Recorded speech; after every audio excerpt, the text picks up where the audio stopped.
Bismillah, walhamdulillah, wassalatu wassalam ala rasulillah.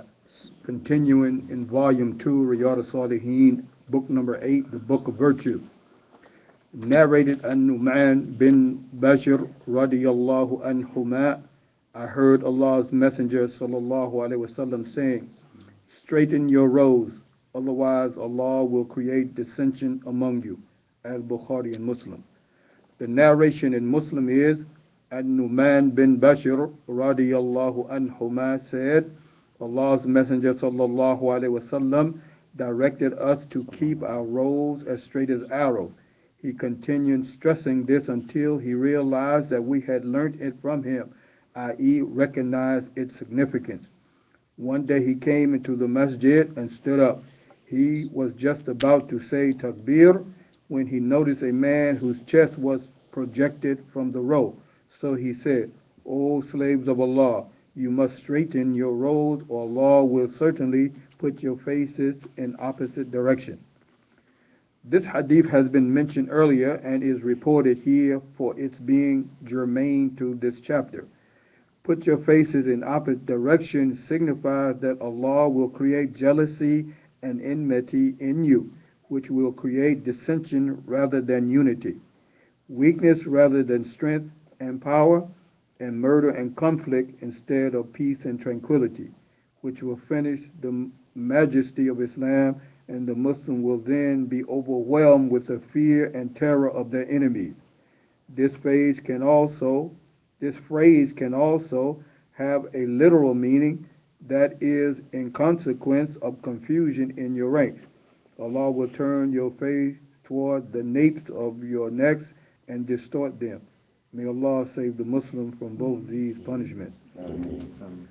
Narrated Al-Bara bin Azib radiyallahu anhuma that Allah's Messenger sallallahu alaihi wasallam used to pass between the rows from one end to the other, touching our chests and shoulders, i.e., arranging the rows in line and saying, do not be out of line, otherwise your hearts will be in disagreement. He would add, Allah and His angels invoke blessing upon the first row. Abi Dawood. Narrated Ibn Umar radiyallahu anhuma that Allah's Messenger sallallahu alaihi wasallam said, arrange the rows in order, stand shoulder to shoulder, close the gaps, be accommodating to your brother, and do not leave gaps for shaitan. Whoever joins up a row, he will be joined to Allah, i.e., to the mercy of Allah. And whoever cuts off a row, he will cut off from Allah, i.e., from His mercy. Abi Dawood. This hadith also tells us about the straightening of rows.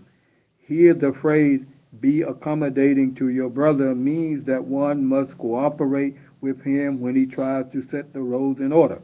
And rather than feeling annoyance on his action, one should happily set the rows right according to his instruction. This hadith tells us that leaving gaps in rows amounts to leaving spaces for shaitan to get in them. To join rows means that no space should be left between the two persons who stand in a line. Similarly, a second row should not be started without completing the first one. To break a row means to leave space in it or start the second row without completing the first.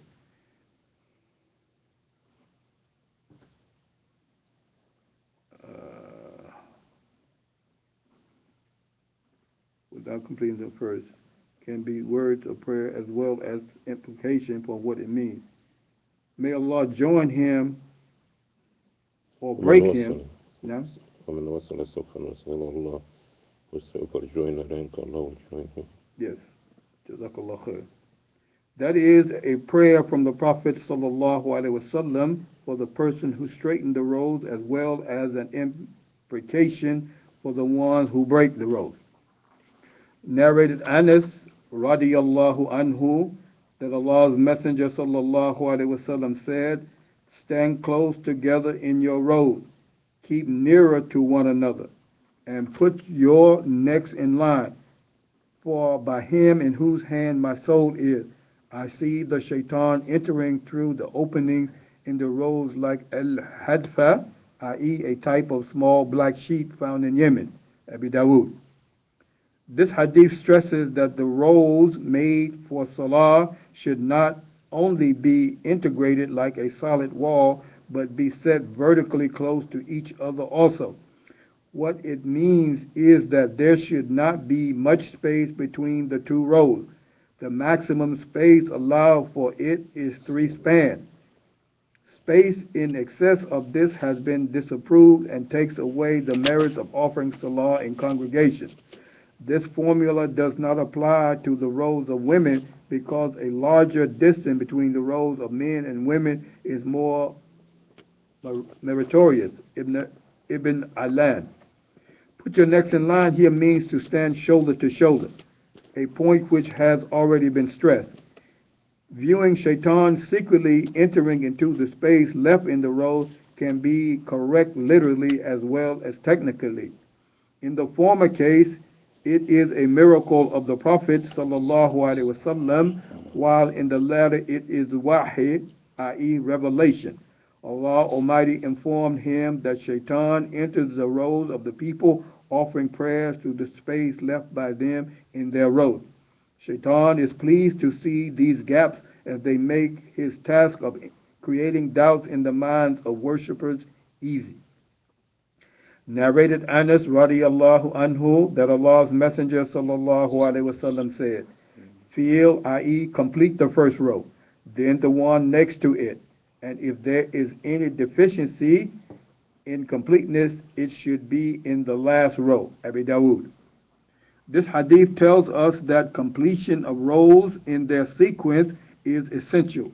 That is to say, first of all, the first row should be completed, then the second, then the third, and so on and so forth.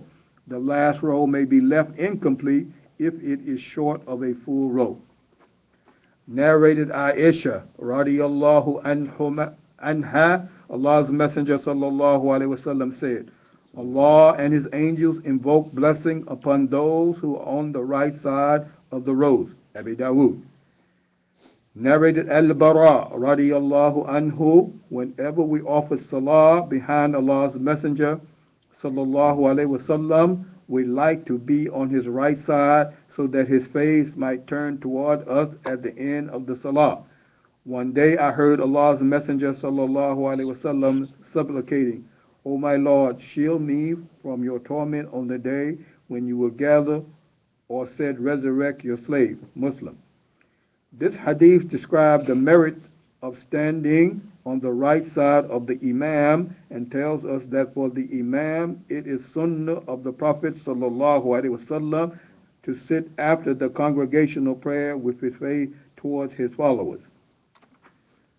Narrated Abu Huraira radiyallahu anhu that Allah's Messenger sallallahu alaihi wasallam said, "Let the Imam stand in the middle so that those praying behind him should be standing both on his right and his left, and close the gaps." Abi Dawood.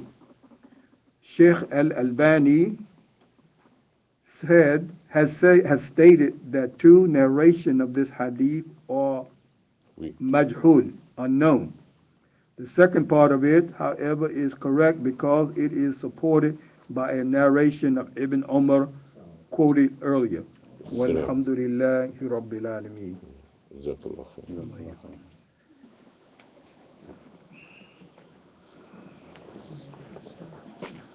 Assalamu alaikum. Wa alaikum.